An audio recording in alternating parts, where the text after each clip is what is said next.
الحمد لله رب العالمين وأصلي وأسلم على نبينا محمد وعلى آله وصحبه أجمعين أما بعد. Suite aux récurrentes polémiques provoquées par un groupe d'influenceurs de la prédication, et malgré les nombreuses mises en garde contre le mal que ces gens représentent pour la jeunesse musulmane, par le mauvais exemple qu'ils leur donnent, par la vulgarisation de la science et par cette porte extrêmement dangereuse qu'ils ont ouverte, celle qui donne tribune à tout ignorant qui voudrait parler sur la religion d'Allah et de son messager, alayhi salatu wassalam, j'ai décidé à mon tour de prendre la parole afin d'éclaircir certaines ambiguïtés véhiculées par ce groupe d'individus que j'appelle les influenceurs de la prédication, en espérant que cela soit profitable pour la jeunesse musulmane, Inch'Allah ta'ala. Alors tout d'abord, sachez que j'entends par les influenceurs de la prédication plusieurs types d'individus. Premièrement, toute personne qui s'avancerait sur les réseaux sociaux pour parler de la religion sans science. Le domaine de la prédication demande des prérequis et le plus important de ceux-ci est la science et nous allons en parler. Le deuxième groupe d'individus, toute personne qui ferait la prédication, la da'wa, avec les mêmes codes que les influenceurs du mondain. De telle sorte que si vous regardez deux vidéos sans le son, l'une d'un des influenceurs de la da'wa et l'autre d'un des influenceurs du mondain, vous ne saurez distinguer lequel des deux est le prédicateur. Effectivement, ils respectent exactement les mêmes codes que les influenceurs du mondain. Sachez que lorsque vous parlez de la religion d'Allah et celle de son messager, sallallahu alayhi wa sallam, vous êtes l'ambassadeur de l'islam. Vous êtes la vitrine de cette religion. Et cette religion a légiféré toutes choses, jusqu'au comportement du musulman, jusqu'à sa façon de parler et de s'habiller. Comment alors ressembler aux gens du mondain qui ne sont intéressés que par les richesses de ce bas monde? Le prédicateur doit éduquer les gens, il doit leur enseigner leur religion et fait partie de leur religion le comportement. Troisième type de personne que j'entends par les influenceurs de la prédication, toute personne qui utilise le domaine de la da'wa pour s'enrichir. Lorsque Ibn Taymiyyah fut questionné sur une personne qui part au Hajj avec l'intention de commercer également, il dit « L'important est que tu commerces dans le but de concrétiser le Hajj et non le contraire, c'est-à-dire que tu ne partes pas au Hajj dans le but de fructifier ton commerce. » Et il en est de même sur les réseaux sociaux. Vous allez trouver des personnes qui ont pour unique but d'abord d'avoir le maximum d'abonnés possible pour ensuite utiliser la confiance de leurs abonnés afin de propulser leur commerce ou encore de propulser le commerce d'autres personnes moyennant finance. Je peux donner l'exemple d'un de ces prédicateurs de la da'wa qui a demandé 500 € par nouveau client que sa publicité rapporterait à tel commerçant qui lui avait demandé de lui faire de la publicité sur ses réseaux. Ou encore, ils utilisent leur image afin de se faire connaître un maximum et ensuite propulser leur commerce en utilisant la confiance de leurs abonnés à la méthode des influenceurs. Donc voici de qui nous parlons, les influenceurs de la prédication.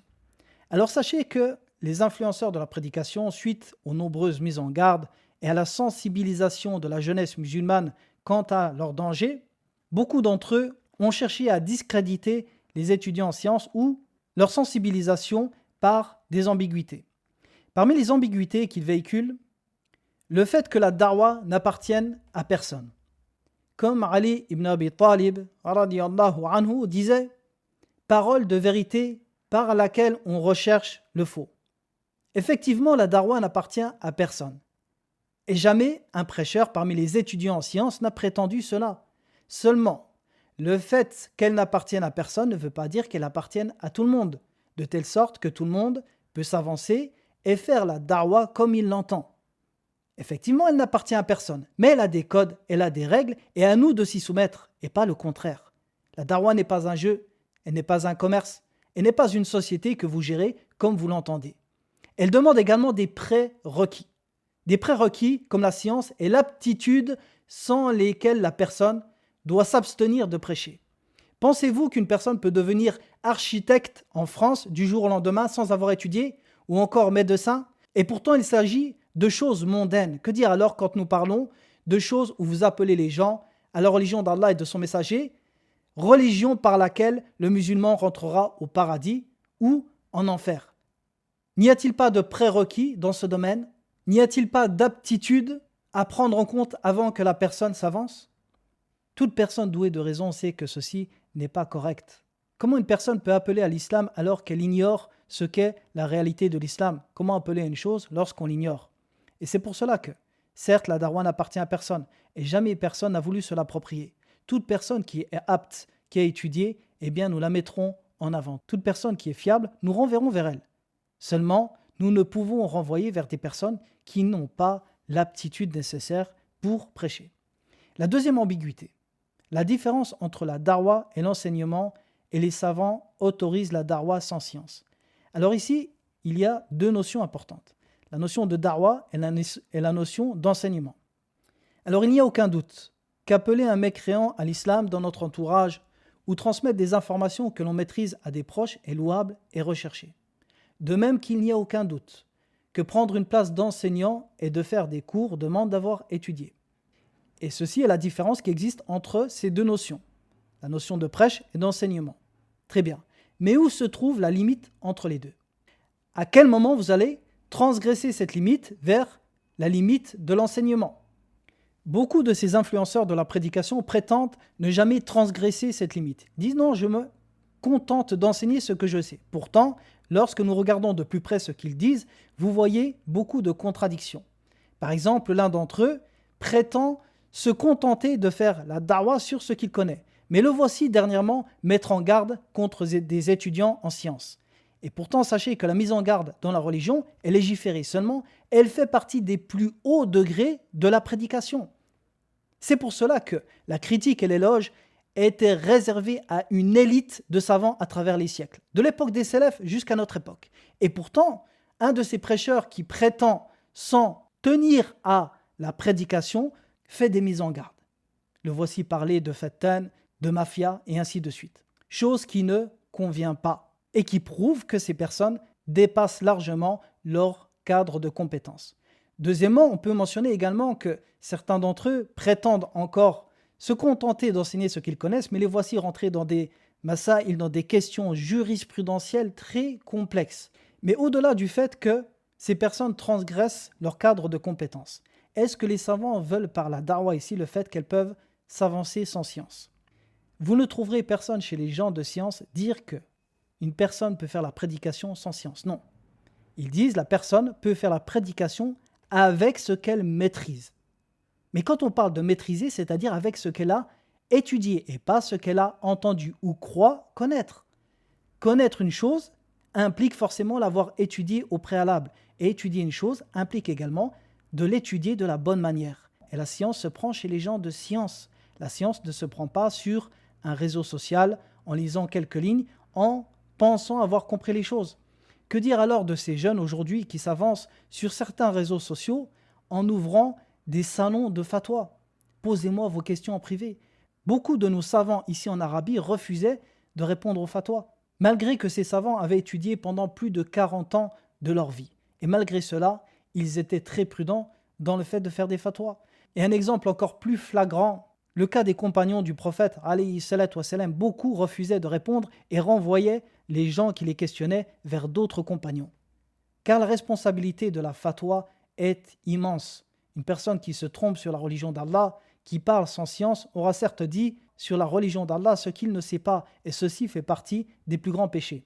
Allah dit dans son livre « Qul innama harrama rabbi al-fawahisha, ma zahara minha wa ma batana, wal ithma wal baghya bighayri al-haqq, wa an tushriku billah, ma lam yunazzil bihi sultana, wa an taqulu ala Allahi ma la ta'lamun » Dans le sens approché de ce verset, dit « Mon Seigneur n'a interdit que les turpitudes, apparentes et cachées, les péchés, l'atteinte faite à autrui sans droit, de même qu'attribuer à Allah des associés, concernant l'adoration desquels il n'a révélé aucune preuve, et de dire sur Allah ce que vous ne savez pas. » Les savants ont dit que Allah a mentionné dans ce verset les péchés des moins graves aux plus graves. Il a commencé par les turpitudes, ensuite les péchés, ensuite l'atteinte faite à autrui sans droit, et ensuite le shirk, et dernièrement dire sur Allah ce que vous ne savez pas. Effectivement, parler sur la religion d'Allah sans science fait partie des caractéristiques des juifs et des chrétiens. Ils ont corrompu leur religion en parlant sans science ou en la falsifiant. Donc il faut bien comprendre que lorsque les savants parlent de prêcher ou parlent de cette distinction entre prêcher et enseigner, ne veut pas dire qu'il ne faut pas avoir étudié au préalable ce que vous prêchez. Deuxièmement, ceci n'implique pas forcément que se mettre en avant sur les réseaux sociaux en ayant des milliers, des centaines de milliers de personnes qui vous suivent est recommandé. Nous voyons l'un d'entre eux mentionner la parole de Cheikh Suleiman qui faisait la distinction entre la darwa, la prêche et l'enseignement. Pourtant, il a omis de mentionner que dans la même assise, Cheikh Suleiman lui-même fut questionné sur le fait de se filmer sur les réseaux sociaux et de se mettre en avant. Et Cheikh Suleiman a été explicite et clair. Il a dit « La personne qui craint pour lui-même, la personne qui craint d'être tentée, ne doit pas se mettre en avant en se filmant sur les réseaux sociaux. Par contre, la personne qui sait qu'elle ne sera pas tentée, qui est forte dans sa foi, alors il n'y a pas de mal. Même si Cheikh Suleiman également mentionne que le fait de se filmer fait partie des mutashabihat, des choses équivoques dans l'interdit ou le côté licite. Il est important de mentionner tout cela afin de ne pas induire les gens en erreur en disant « faites la prédication, les savants l'autorisent ». Non, les savants l'autorisent avec des conditions. Ou d'autres encore prétendent que Cheikh Abdessalam Suhaimi prétend qu'il est permis de faire la prédication sans science. Pourtant, nous nous sommes assis en sa compagnie hier pendant un long moment et le Cheikh a bien insisté sur le fait que la prédication demande des prérequis comme la science. De même que le Cheikh a enregistré à cette occasion un audio où il mentionne l'importance de la science avant de se lancer dans la darwa. Et j'attire ici votre attention sur un point important. S'avancer sur les réseaux sociaux en ayant des milliers de suiveurs représente un grand danger pour la personne, dans le fait de s'exposer alors que celle-ci est encore plus faible qu'une personne qui a étudié et qui a travaillé sa foi par la science et également qui a essayé de réformer sa personne par celle-ci. Deuxièmement, comme je le disais précédemment, la limite qu'il y a entre l'enseignement et la prédication est extrêmement fine. Et vous verrez que dans beaucoup de cas, ces prêcheurs de la darwa la transgressent. Troisièmement, sachez que tous les salafs, sans exception, mettaient en garde contre la célébrité. Sufyan al-Thawri disait « Prends garde à la célébrité, je n'ai connu personne sans qu'il ne mette en garde contre la célébrité. » Également, toute personne qui s'avance sur les réseaux sociaux sait qu'elle sera questionnée. Et malheureusement, combien sont ceux qui répondent à ces questions et qui ne ferment pas la porte de celle-ci.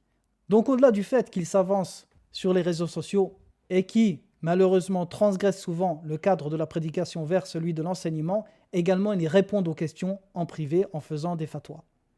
Et dernier point important, dans les méfaits qu'il y a que ces prédicateurs, influenceurs s'avancent sur les réseaux sociaux, le fait qu'ils donnent une mauvaise image aux salafis. Si vous regardez un peu les paroles des gens de l'innovation ces jours-ci, vous verrez que beaucoup d'entre eux se raillent des salafis à cause de l'image de ces prédicateurs. Ils disent regardez les madakhila, regardez les salafiyoun ou les wahhabis, regardez qui sont leurs prédicateurs, des personnes qui n'ont jamais étudié et qui n'ont pas étudié. Regardez comment ils parlent, comment ils bougent, ils relèvent même leurs erreurs, leur façon de se comporter. Et ceci est un mal et nuit à la dawa salafiyya. Car la première arme que le prédicateur doit posséder est la science. Et c'est par la science que le comportement du prédicateur va changer. Comment se comporterait-il convenablement en conformité avec les mœurs islamiques alors qu'il ignore lui-même leur nature? Cheikh Ibn Baz dit « Quant à la darwa sans science, eh bien elle nuit et ne profite point. » Ibn al-Uthaymin rahimahullah dit « Il est connu qu'il n'est pas possible de prêcher sans science. Et comment appellerait-il à une chose qu'il ignore? Et quiconque appelle à Allah sans science a certes dit sur Allah ce qu'il ignore. » Cheikh Fawzan Hafidhahullah dit « Appeler Allah sans science fait partie des œuvres pré-islamiques, car Allah a ordonné que l'on fasse la prédication avec clairvoyance et sagesse. » Cheikh Al-Albani rahimahullah ta'ala dit « Il faut que nos frères comprennent que notre darwa diffère totalement de toutes les formes de darwa des autres groupes. Notre darwa est scientifique, c'est une darwa de réforme. » Fin de citation. Troisième ambiguïté véhiculée par ces influenceurs. Réfuter les innovateurs avant de réfuter les frères qui s'apparentent à la salafia. Alors il est curieux de voir ces jours-ci tout ce groupe d'influenceurs véhiculer sur leurs réseaux sociaux qu'il faut être miséricordieux envers les salafis, qu'il ne faut pas être dur envers eux. Comme si nous faisions preuve de dureté envers eux. Combien sont ceux que nous avons conseillés pendant de longues années en privé, par des conseils jusqu'à ce qu'ils viennent nous menacer par leur nombre d'abonnés ou dire de nous que nous sommes des fettaines. Comme ils retournent les choses et comme ils se font passer pour des victimes, et c'est une ruse bien vile, et bientôt les menteurs seront démasqués. Alors sachez tout d'abord que dans la réfutation, il existe des règles. Parmi ces règles, le fait que préserver le capital prévaut sur le fait d'engendrer des bénéfices. C'est-à-dire que nous cherchons avant tout à préserver le rang de la salafiyya et que la salafiyya soit préservée de ceux qui s'y apparentent faussement ou la corrompent de l'intérieur par leur ignorance et leurs mœurs, comme le cas de ces influenceurs. De plus, en aucun cas cela veut dire que nous ne réfutons pas les innovateurs. J'ai moi-même par le passé parlé des Ash'arites à de nombreuses reprises et dans mes cours sur les piliers de la foi, j'ai réfuté Al-Ash'arira et d'autres groupes. Et sachez que l'ordre de priorité dans la réfutation ne se fait pas forcément en fonction de la gravité d'une innovation, mais elle se fait en fonction du danger de sa propagation. C'est-à-dire que lorsqu'il y a un réel danger et que celui-ci est imminent et touche la communauté, même s'il ne s'agit pas forcément de la plus grande des innovations, eh bien, il faut absolument réfuter cela. Et aucun doute que le phénomène des influenceurs de nos jours, les influenceurs de la prêche, est extrêmement propagé et dangereux. Il est important que ces influenceurs corrigent leurs mœurs et étudient leur religion, de même qu'il est important que la jeunesse musulmane ne se leurre pas par cela. L'ignorance est le pire des maux, et le pire des péchés, comme je l'ai dit, est de parler sur la religion d'Allah sans science. Donc, l'importance de réfuter cela. Et le fait de dire « réfuter les innovateurs avant nous » n'est qu'une façon de détourner le regard de leurs erreurs. Quatrième ambiguïté, vous êtes jaloux et vous voulez prendre la place. Alors cette parole est celle du faible qui n'a point d'argument. Plutôt que de réfuter avec science, il cherche à discréditer la personne par son intention mauvaise et ceci est une ruse perfide. J'ai moi-même en personne dit à l'un de ces influenceurs, dans une assise privée, je lui ai dit « Si demain tu es le moufti de France, je renverrai vers toi, mais à condition que tu aies les compétences requises. » Les compagnons du prophète alayhi salatu wassalam préféraient que les autres compagnons répondent à leur place. Ils renvoyaient vers d'autres compagnons afin de se préserver de répondre et de porter peut-être le poids d'une erreur. Et ceci est le comportement que la science fait naître en celui qui la détient. Parler constamment d'ego et de jalousie dans la darwa comme le fait certains traduit une mauvaise compréhension de celle-ci. S'avancer est dangereux et les péchés et leurs conséquences sur les réseaux sociaux peuvent être désastreuses. Cinquième ambiguïté. Ils disent « Vous voulez seulement imposer votre façon de faire da'wa, mais les jeunes ne veulent pas de ça. Ils veulent des cours de courte durée, des vidéos de 2 minutes. En résumé, il faut un contenu propice au réseau. » Alors comme je le disais précédemment, la da'wa n'appartient à personne et à chacun de s'y conformer. Les moyens de communication modernes sont un excellent moyen de prêcher, seulement ils ne font pas tomber dans leur travers. La da'wa a des codes à respecter, le prêcheur ne peut se permettre de faire tout et n'importe quoi. Jamais vous ne trouverez à travers les siècles des personnes faire du théâtre pour appeler les gens à l'islam ou à la sunna. Ceci est une aberration. De même que le prêcheur est un ambassadeur de l'islam. Il représente cette religion et ses comportements nobles et éminents. Que dire de ces influenceurs qui parlent comme des racailles ou s'habillent en jean moulant ou se montrent dans des piscines comme si l'image qu'ils donnaient de la religion n'avait aucune valeur. Par Allah, c'est aux prêcheurs d'éduquer les gens et non le contraire. C'est aux prêcheurs d'éduquer la jeunesse musulmane sur les bonnes mœurs comportementales et vestimentaires islamiques. Où est la différence entre le comportement de certains prêcheurs influenceurs et celui des influenceurs du mondain? Tout cela dans quel but? Plaire à la jeunesse? Faire un plus grand nombre de vues? Avoir toujours plus d'abonnés? Il ne s'agit pas ici d'âge ni de pays. L'islam appelle au plus noble des comportements à travers les époques, comme le prophète alayhi salatu wassalam a dit. Et force de constater que les mœurs se dépravent avec le temps, voilà pourquoi il ne faut pas tomber dans ce piège, ou sinon quelles seront les limites de la prédication dans 10 ans? Quel sera le comportement de ces prêcheurs dans 15 ans? Il est important que les prêcheurs étudient le bon comportement également, et qu'ils l'enseignent, et également la bonne façon de se vêtir et de parler. Nous n'avons aucun problème dans le fait d'utiliser les moyens de communication modernes pour la prédication, mais à condition, comme je le disais, que cela soit fait correctement. Après, si un des étudiants en sciences refuse de se filmer parce qu'il n'est pas à l'aise avec cela ou parce qu'il voit que ceci est illicite, comme le voient beaucoup de nos savants, aucun blâme ne lui sera fait. Il ne faut pas imposer cela aux étudiants. Celui qui ne veut pas se filmer, libre à lui. La prédication existe depuis plus de 1000 ans et en aucun cas c'est une condition de se filmer pour qu'elle perdure. Sixième ambiguïté, ils disent « La France n'est pas l'Arabie et chaque pays doit faire la da'wa comme il convient au peuple ». Alors prétendre que la jeunesse de France diffère beaucoup de celle des autres pays par son attachement aux réseaux sociaux est une erreur.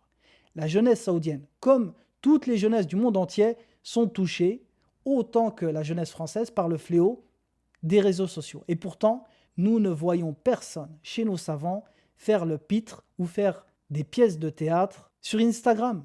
Le discours de ces influenceurs est très dangereux. Il y a dans celui-ci une ressemblance au discours de ceux qui disent que la religion ne convient pas pour toutes les époques. Pourquoi ? Car les comportements en islam sont légiférés, et les attitudes également. Et c'est l'islam qui les façonne. Et prétendre qu'il faut s'adapter ou changer de comportement revient à dire que les comportements islamiques ne sont pas bons pour toutes les époques. Lorsque nous parlons de l'islam, lorsque nous appelons à cette religion, il faut comprendre qu'on est sa vitrine. Et c'est pour cela que nous ne pouvons pas nous comporter ou nous habiller n'importe comment. Demain, si vous aviez une société et que vous embaucheriez des représentants, jamais vous n'accepteriez qu'ils ne se comportent ou ne s'habillent pas décemment. Et pourtant, nous devons l'agréer pour la religion d'Allah.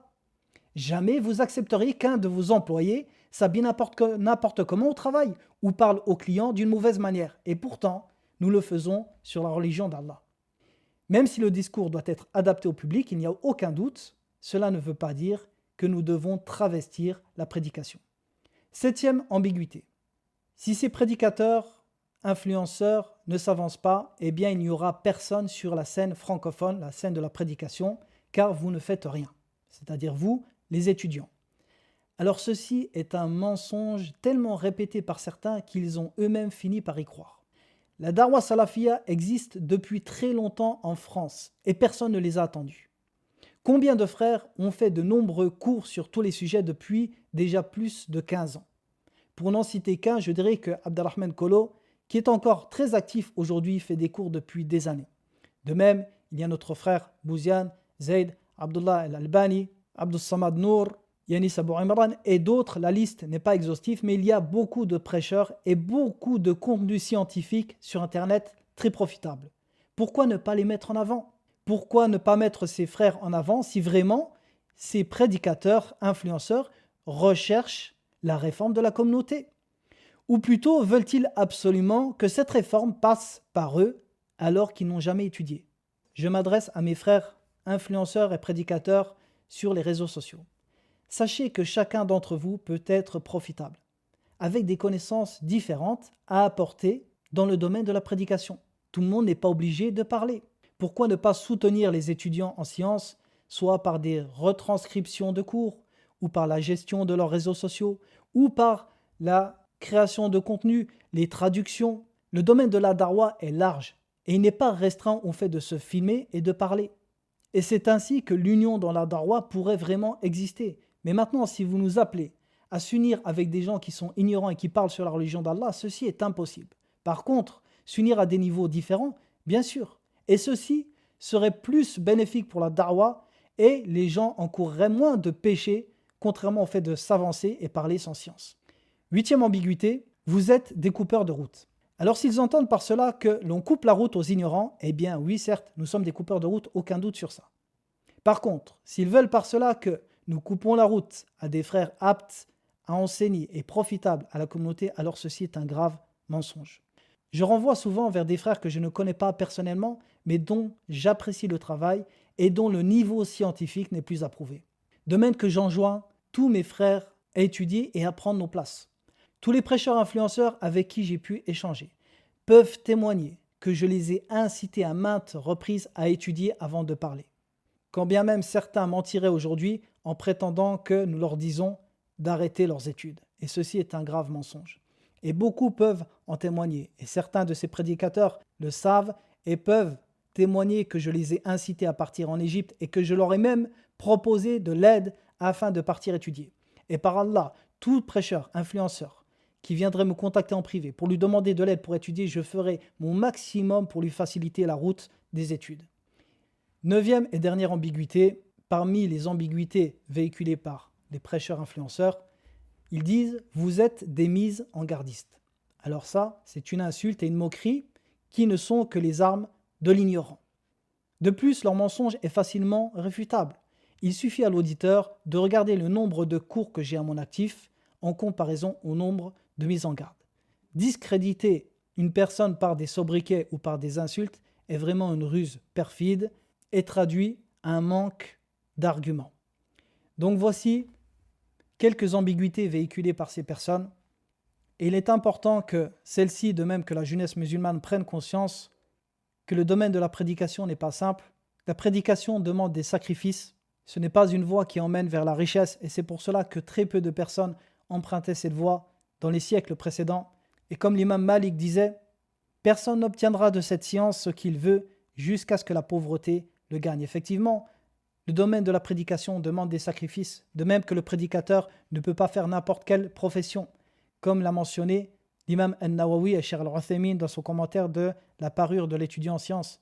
Il dit « Il convient que l'étudiant en sciences délaisse certaines professions viles. Quand bien même elles ne seraient pas interdites en soi, il convient qu'il les délaisse pour l'image qu'il a et qu'il donne de l'islam.